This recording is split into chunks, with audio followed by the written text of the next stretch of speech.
What's up, YouTube? I'm Andrew and this is 3DIY, YouTube's least informed and most foul-mouthed 3D printing show. Today on the show, I'll be starting a new series that I like to call Upcycling, where I find new and creative uses for fucked up 3D prints.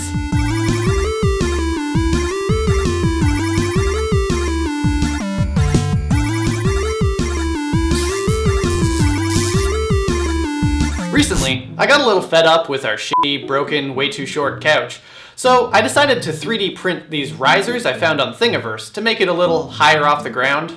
I thought I had measured, but what actually happened is I was a fucking idiot and measured wrong, resulting in these very dense 22% infill risers that are just barely too small to fit under the legs of my couch. So rather than waste all this plastic and the 12 hours it took to print these dense motherfuckers, I thought I would try and use them for something else. Since Julie and I are huge Nintendo fans, I thought I would try and use them as stands for our favorite Amiibos. Julie's Inkling girl, she's named Harriet, and my Shovel Knight Amiibo, who is given the dignity of his original name, thank you very fucking much. Conveniently, these Amiibos fit almost perfectly, unlike my shitty couch. For this upcycle job, all I'm really gonna need is some acrylic paints. The first thing I did was sketch out my idea for the paintings on a sheet of paper. I traced one of the sides of the riser to get the shape just right, and sketched out my basic ideas. These Amiibo stands are only going to have one or two sides visible at a time, so I figured I would just have the basic design that could have multiple variations around the different sides. I'm basically just hedging my bets and hoping that at least one of these sides will look any fucking good. For the Splatoon Amiibo, I took a look at some of the promotional art from the game to get a good idea of what kind of background elements I could use, and figure out what the fucking ink splatter is supposed to look like. This design looks pretty fucking Splatoon-y to me. First up, I'll prime the whole thing with some white acrylic paint to give myself a nice base to paint on. I'll just draw some different variations of this one design around all four sides, and maybe make some of these paint splatters cross over the edges. Nice. At least one of these fucking sides will turn out awesome. Mark my words. Alright, let's paint this motherfucker. Going from lightest to darkest, I'm gonna paint all the different colors on the design. I'm going to use this metallic acrylic paint for the metal portion of my design to really turn this shit up a notch. Or maybe to compensate for my rusty painting skills. Jury's still out on that one. I made sure to use nice thick globs of this high viscosity paint for the ink splatters to really capture that wet, goopy fucking madness that is Splatoon. Ugh, that didn't sound right. Okay, let's forget how gross that sounded and move on to the Shovel Knight stand.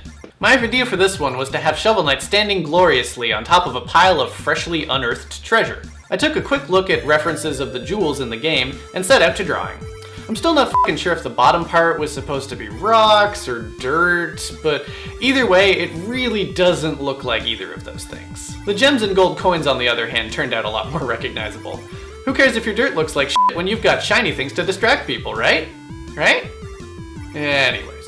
I set out to paint the gems one color at a time, again going from lightest to darkest. This one took a while. These stupid little gems are way the fuck too detailed. Do you see how this fucking small this brush is? This is fucking stupid, I hate this! After a brief attitude adjustment, I finished up the gem section by adding this glitter paint over top to make it look all shiny and shit so people don't see the horrible job I did on these rocks. There's no rhyme or reason to the way I painted this part. Seriously, it's horrible. Don't judge me. It's brown and I'm calling it a day. Once the paint had been dry for a while, I took the models out into the cold-ass Canadian winter that is my balcony to add a glossy top coat to protect the paint and add some more shiny distraction. Oh, for fuck's sake. Tarp is frozen to the fucking ground. Fuck, shit. Fuck it, I give up. I'm just gonna paint them here. Stupid fucking winter. Okay, now that I've warmed up, let's go take a look at how this first Upcycle project turned out.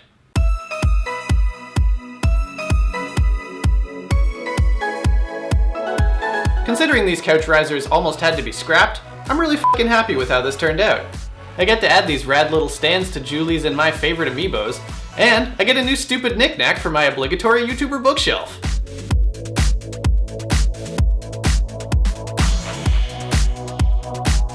Well, that's all I got for this episode of 3DIY. If you have any ideas for what you'd like to see me do on the show, give me a shout in the comments down below.